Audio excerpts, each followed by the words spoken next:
Students, आज हम यहाँ पे क्लास 10th के एक्सरसाइज 4.3 का क्वेश्चन नंबर 4 को यहाँ पे सॉल्व करेंगे। तो क्वेश्चन नंबर 4 क्या है? The sum of the reciprocals of Rahman's age in years में दिया हुआ है 3 years ago and 5 years from now is 1/3 from this present age। देखो क्वेश्चंस को पहले समझो। यहाँ पे क्वेश्चंस है कि रहमान एज, यहाँ पे बोला sum of the reciprocal of Rahman age, Rahman का एज का सम का रेसिप्रोकल का सम क्या बोल रहा है कि 3 years ago, मान लो उसका प्रेजेंट एज आपको फाइंड करना है, तो बोल रहे हैं कि अगर उसका प्रेजेंट एज जितना भी होगा तो आज से 3 साल पहले और 5 साल बाद, ठीक है, उसका रेसिप्रोकल का सम जितना भी एज होगा उसका रेसिप्रोकल का सम, ठीक है, क्या बोल रहा है 1/3 होगा। तो आपको फाइंड करना है रहमान का प्रेजेंट एज।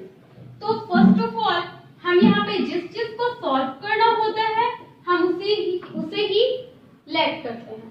तो हम यहाँ पे रहमान का प्रेजेंट एज लेट करेंगे।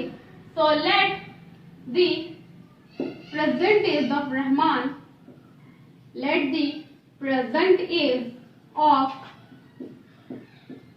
रहमान। तो रहमान का प्रेजेंट एज क्या है? मान लो आप यहाँ पे x ईयर्स मान लो, ठीक है, कि रहमान का प्रेजेंट एज क्या हो रहा है, मान लो x ईयर्स हो रहा है, ठीक है।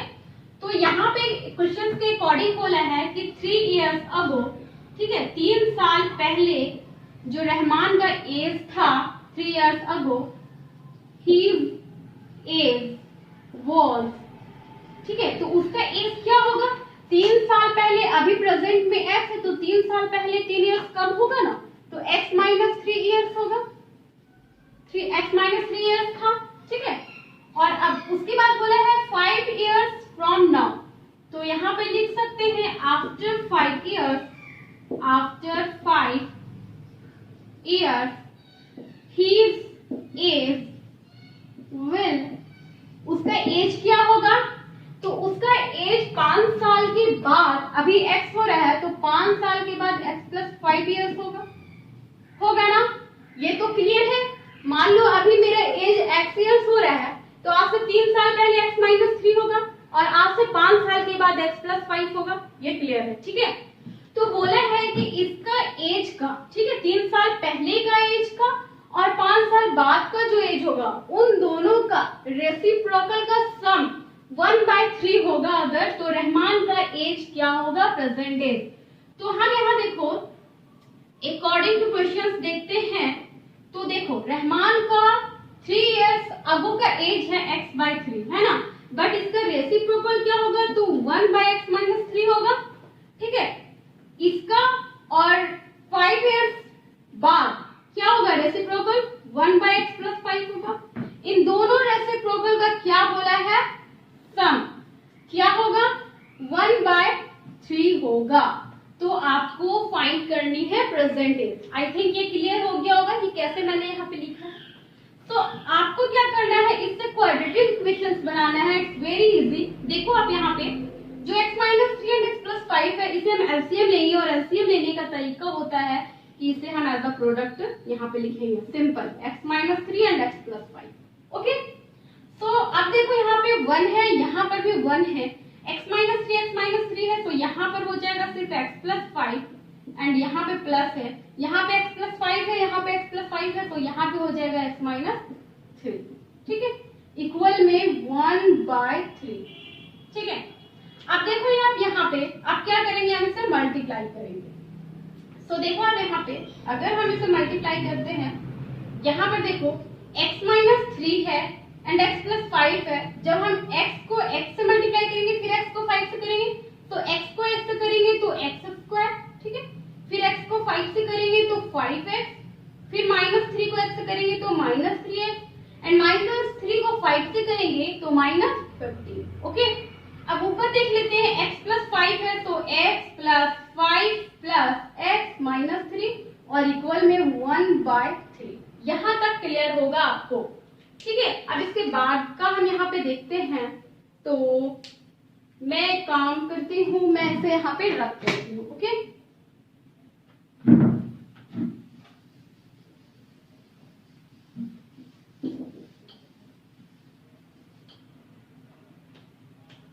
आप देखो यहाँ पे आपके पास क्या है, x प्लस एक्स है, तो यहाँ पे क्या हो जाएगा आपका, ठीक है, आपको हो जाएगा यहाँ पे 2x, ठीक है, और प्लस 5 माइनस 3, इट मीन्स क्या हो जाएगा, 2 हो जाएगा। डिवाइडेड बाय में देखो कि x स्क्वायर है, तो यहाँ पे क्या होगा, x स्क्वायर, ठीक है, प्लस में 5x माइनस 3x है, इट मीन्स क्या होगा, 2x होगा, माइनस हो जाएगा, एंड माइनस में 15 और इक्वल में 1/3। यहाँ तक क्लियर है आपको? तो ध्यान दो कि आपको यहाँ पे अब क्या करना है, क्रॉस मल्टीप्लीकेशन करना है। क्रॉस मल्टीप्लीकेशन इट मीन्स 3 को इतने सारे जो टर्म्स है इससे मल्टीप्लाई होगा, एंड 1 का इतने सारे जो आपको जो क्वाड्रेटिक इक्वेशन दिख रहा है इससे मल्टीप्लाई होगा। सो 3 को जब मल्टीप्लाई करोगे तो क्या हो जाएगा, 3 2 जा 6x, ठीक है, प्लस में, और फिर 3 2 जा 6। यहाँ पे किसी भी नंबर को जब 1 से मल्टीप्लाई करते हो तो वही नंबर आता है, तो यहाँ पे आ जाएगा x स्क्वायर 2x माइनस में 15। यहाँ तक क्लियर है? अब देखो आप यहाँ पे ये जो x स्क्वायर है सारे टाइम्स को हम उधर ले जाते हैं, तो यहाँ पे आपका क्या आएगा, 0 बचेगा, ठीक है, यहाँ पे x स्क्वायर है, यहाँ पे 2x है, ये जब इधर जाएगा, देखो यहाँ पे मैं लिख देती हूँ, प्लस में 2x है, ये इधर आएगा माइनस 15 यहाँ पे, तो माइनस 6x में माइनस 6 होगा। अब देखो आप इसे मैं इधर लिखती हूँ, 0 उधर लिखती हूँ, कोई दिक्कत नहीं है। तो एक्स स्क्वायर होगा एंड 2x माइनस 6x क्या होगा, माइनस 4x होगा, माइनस 15 एंड माइनस 6 क्या हो जाएगा, माइनस 21 और ये इक्वल में 0। तो आपके पास जो आया वो आया है x square minus 4x minus 21 equal to 0, ठीक है। तो ये चीज आया है x square minus 4x minus 21 equal to 0। अब आप इसके बाद कोई भी फॉर्मूला यूज कर सकते हो, फैक्टराइजेशन मेथड भी यूज कर सकते हो, तो मैं यहाँ पे यूज करूंगी फैक्टराइजेशन मेथड, क्योंकि हमें क्या करना है, x की वैल्यू फाइंड करनी है। x की वैल्यू फाइंड करनी है, इट मींस रहमान का एज फाइंड करना है। तो हम यहाँ पे देखो फैक्टराइजेशन मेथड से इसे कैसे सॉल्व करते हैं। फर्स्ट एंड लास्ट टर्म को मल्टीप्लाई करेंगे तो क्या आएगा, 21x स्क्वायर, ठीक है। बार बार हमें फैक्टराइजेशन करने की जरूरत नहीं है, खुद से आप कॉमन सेंस आप यूज करो। देखो 21 को आप लिख सकते हो 7 3 जा 21, और 7 में जब 3 माइनस करोगे तो क्या आएगा, 4 आएगा आपके पास। तो मैं यहाँ पे लिख सकते हो x square minus 7x and plus 3x। 7 3 को मल्टीप्लाई करोगे तो 21 आएगा, और 7 में 3 माइनस करोगे माइनस 7x प्लस 3 तो माइनस 4x आएगा ना, माइनस में ये 21 इक्वल टू में 0। अब देखो इन दोनों में कॉमन पार्ट क्या है, तो x है, ठीक है, यहाँ पे x माइनस 7 बचेगा। इन दोनों में क्या कॉमन है, तो 3 है, तो 3 कॉमन लेंगे तो x माइनस में 7 इक्वल टू 0। अब आप यहाँ पे देख सकते हो कि आपका कॉमन x माइनस 7 है ना, तो एक तो आपको मिल गया x माइनस 7, ये भी इक्वल है 0 के। सेकंड क्या मिला, x मिला है और प्लस में 3 मिला है, तो x प्लस 3 ये भी इक्वल है 0 के। जब ये दोनों इक्वल है 0 के तो हमें x की वैल्यू यहाँ पे मिलेगी 7 एंड यहाँ पे मिलेगी x की वैल्यू माइनस 3। अब देखो हम यहाँ x की वैल्यू क्या ले सकते हैं, माइनस 3 ले सकते हैं क्या, नहीं ले सकते, क्योंकि एज कभी भी नेगेटिव में नहीं होता है। क्योंकि जब भी आप किसी को एज बताते हो तो ये नहीं बोलते हैं कि मेरे माइनस 18 ईयर्स हो रहे हैं या मेरे माइनस 20 ईयर्स हो रहे हैं, आप क्या बोलते हो 20 ईयर्स के हूँ, ठीक है, 20 ईयर्स की हूँ, 25 ईयर्स की हूँ, ठीक है, कभी भी ये नहीं कि माइनस। तो आपका एज कभी भी नेगेटिव में नहीं होता है, तो आपका जो आंसर हो जाएगा वो x इज इक्वल टू 7 होगा। इट मींस जो रहमान का प्रेजेंट एज होगा, तो यहाँ लिख सकते हो therefore present age of Rahman, present age of Rahman, तो प्रेजेंट एज रहमान का क्या होगा, 7 ईयर्स इक्वल टू 7 ईयर्स। ये हो गया आपका आंसर। आई थिंक आपको ये समझ में आ गया होगा कि प्रेजेंट एज रहमान का 7 ईयर्स है और ये क्वेश्चन किस तरह से फाइंड हो, ठीक है। तो ये क्वेश्चन क्लियर है, ठीक है। तो अब देखते हैं इसी का next question number 5। Question number 5 है, in a class test the sum of Shefali's marks in maths and English is 30। एक क्लास टेस्ट हुआ है जिसमें 45 के मार्क्स, शेफाली है तो उसके मार्क्स कितने आए हैं, तो मैथ्स और इंग्लिश दोनों को मिला करके 30 मार्क्स आए हैं। ठीक है, शेफाली का मार्क्स आया है मैथ्स एंड 30 दोनों मिला के 30 मार्क्स आए हैं, मैथ्स एंड इंग्लिश दोनों में 30। तो बोला had she got 2 marks more in maths and 3 marks less in English. अगर मान लो कि मैथ्स में 2 मार्क्स ज्यादा मिलते हैं शेफाली को और इंग्लिश में 3 मार्क्स कम मिलते हैं, तो उसका जो प्रोडक्ट है, ठीक है, मार्क्स का, वो कितना है, 210 होता है। तो बोल रहा है find her marks in her 2 subject. उसका उस जो मार्क्स आए हैं तो एक्चुअल में जो दोनों सब्जेक्ट में कितने कितने मार्क्स आए हैं उससे आपको फाइंड करनी है। तो देखो क्वेश्चंस हम यहाँ से आपका स्टार्ट होता है सॉल्यूशंस। तो सबसे पहले तो हम लेट कर लेते हैं, लेट शेफालीज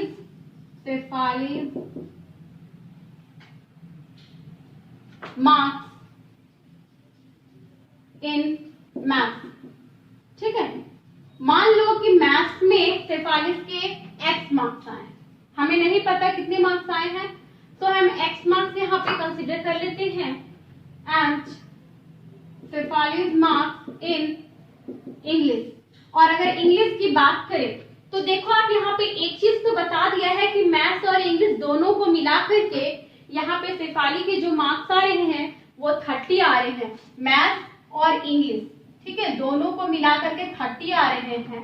अगर मान लो कि मैथ्स अगर में x मार्क्स आ रहे हैं तो इंग्लिश में कितना आएगा, तो इंग्लिश में कितना आएगा, 30 माइनस x आएगा ना, इंग्लिश में 30 माइनस x। ठीक है, क्योंकि x हमें नहीं पता कि वो नंबर्स कितने हैं।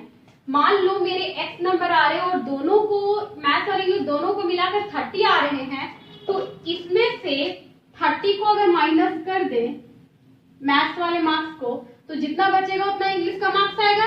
ये चीज तो समझ में आ रहा है ना। तो मैथ्स में x तो इंग्लिश में 30 माइनस x मार्क्स आ रहे होंगे। ठीक है, ये चीज क्लियर है। अब देखो क्वेश्चंस के अकॉर्डिंग हम यहाँ पे देखते हैं कि बोला है कि अगर मान लो मैथ्स में 2 मार्क्स, क्या बोल रहा है, had she got 2 marks more in maths. Maths से x मार्क्स है, इसको 2 मार्क्स अगर ज्यादा मिलते, ठीक है, मैथ्स में 2 मार्क्स ज्यादा मिलते हैं और इंग्लिश में बोल रहा है 3 मार्क्स लेस इन इंग्लिश। तो लेस इन इंग्लिश मान लो 30 है, 30 माइनस x है, इसमें 3 मार्क्स कम मिलते, तो दोनों का जो प्रोडक्ट बोला है वो क्या बोला है, दोनों का प्रोडक्ट 210 होता है। क्या बोला है, 210।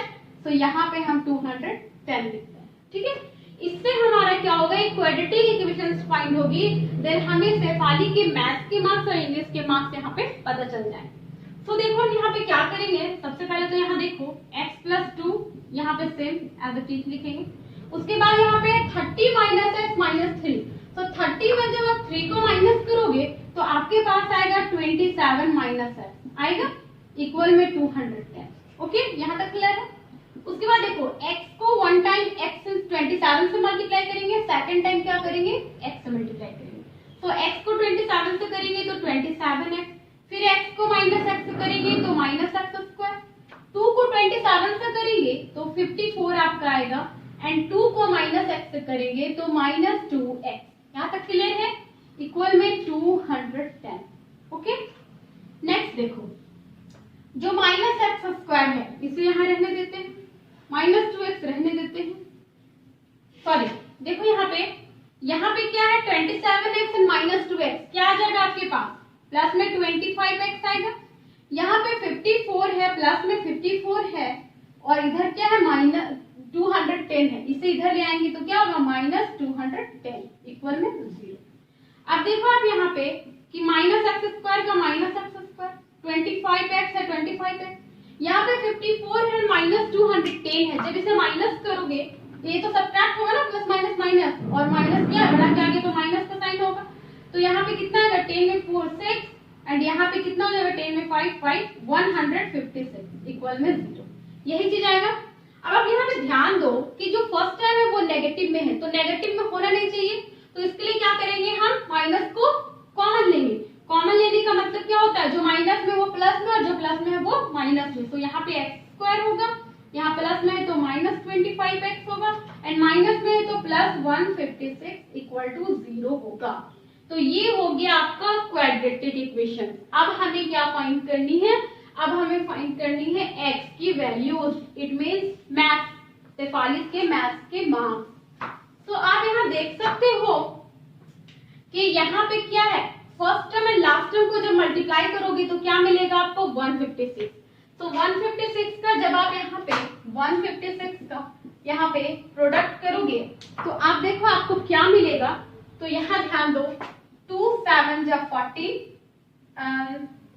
2 8 जा 16, ठीक है। फिर यहाँ पे 2 3 जा 6 एंड 2 6 जा 18, सॉरी, ठीक है, 2 3 जा 6 एंड 1 8 है ना, तो 2 9 जा 18 हो जाएगा।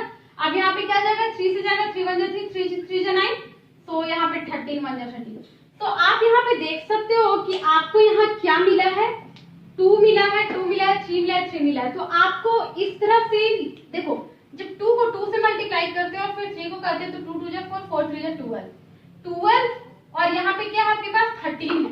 ध्यान दो, आपको लाना है -25x, ठीक है, सब्ट्रैक्ट करने पे या फिर ऐड करने पे, बट उसका क्या होना चाहिए, मल्टीप्लाई क्या होना चाहिए 156। तो इसका तो मल्टीप्लाई 156 है। आप ध्यान दो, अगर -12 एंड -13 करोगे तो माइनस माइनस प्लस होता है और दोनों को ऐड करोगे तो 3 2 5 एंड 1 1 2 -25 आ रहा है। तो हमें यही तो लाना है। तो आप इजीली यहाँ पे देखो, जो फर्स्ट टर्म है इसे हम लिख देंगे x² और -25x को कैसे लिख सकते हैं, तो -25x को -12x एंड -13x यहाँ पे लिख सकते हैं ना। उसके बाद प्लस में 156 लिखेंगे, +156 इक्वल में 0। तो ये क्लियर है आपको। तो अब देखो, आप यहाँ देखो, अब क्या करते हैं, हम कॉमन पार्ट्स देखते हैं। तो अब ध्यान दो कि इन दोनों में कॉमन क्या दिख रहा है, तो x कॉमन दिख रहा है, बचेगा क्या x और यहाँ पे 12 बचेगा ना। यहाँ देखो -13x एंड प्लस 156 है, तो माइनस तो दोनों में है, ठीक है, और 13 भी दोनों में है। तो 13 को कॉमन लेंगे तो यहाँ पे x, यहाँ पे माइनस लिए तो यहाँ पे माइनस ही आएगा ना, माइनस माइनस प्लस, और यहाँ पे क्या है 12 बचा है, क्योंकि 13 को 12 से मल्टीप्लाई करोगे तो 156 आएगा, ठीक है, इक्वल में 0। अब देखो यहाँ पे कॉमन क्या दिख रहा है, x-12 तो x-12 भी इक्वल है 0 के एंड x-13 भी वो भी इक्वल है 0 के, ठीक है। तो x की वैल्यूज यहाँ पे क्या मिल रही है 12 एंड x की वैल्यूज 13 मिल रही है। अब देखो यहाँ पे हमें फाइंड करना था शेफाली के मैथ्स के मार्क्स और इंग्लिश के मार्क्स, ठीक है। तो यहाँ पे दो वैल्यूज आई है, x की वैल्यू 12 एंड 13। तो देखो दोनों वैल्यूज यहाँ पे ले सकते हैं। अगर यहाँ पे लिख सकते हो इफ मैथ्स, अगर मैथ्स में मान लो कि 12 मार्क्स आए, कितने आए हैं 12 मार्क्स आए हैं, तो इंग्लिश में कितना आया होगा, देन इंग्लिश में कितना आया होगा 30 माइनस एक्स है ना, 30 माइनस एक्स, तो 30 minus x means 30 minus x means x कितने लिए हैं 12 लिए हैं, इट मीन्स इंग्लिश में कितने आए होंगे, तो यहाँ पे 10 में 2 जाएगा तो 8 आएगा एंड यहाँ पे 2 में 1 जाएगा तो 18। तो यहाँ पे देखो अगर मैथ्स के मार्क्स शेफाली के 12 आए होंगे तो इंग्लिश में 18 आए होंगे और दोनों मिलाकर 30 मार्क्स आए थे। और अगर यहाँ पे लिख सकते हो कि इफ मैथ्स में मान लो कि उसके मैथ्स के मार्क्स 13 आए हो, यही दोनों मार्क्स आ सकते हैं, ठीक है, या तो 12 या तो 13। अगर 12 आया होगा तो इंग्लिश में 18 आया होगा, और अगर मैथ्स में 13 आया होगा तो उसके जो शेफाली के इंग्लिश के मार्क्स होंगे वो कितने होंगे 30 माइनस में 13, इट मीन्स कितना हो जाएगा 17, इट मीन्स 17 मार्क्स आए होंगे। तो यही दोनों जो है हमारा क्या होगा आंसर। आई थिंक आपको ये क्वेश्चन क्लियर है, ठीक है। तो इसी तरह से हम क्या किए मैथ्स की और इंग्लिश की मार्क्स को फाइंड कर लिए। तो आई थिंक ये क्वेश्चन क्लियर है, कहीं भी दिक्कत नहीं हुआ होगा आपको, ठीक है। ठीक है, अगर क्वेश्चंस में कोई भी दिक्कत आती है तो प्लीज आप कमेंट सेक्शन में कमेंट करके मुझसे पूछ सकते हो, ओके। और मेरी वीडियो अच्छी लगी तो प्लीज लाइक करें, सब्सक्राइब करें और शेयर करना ना भूलें, ओके। Thank you.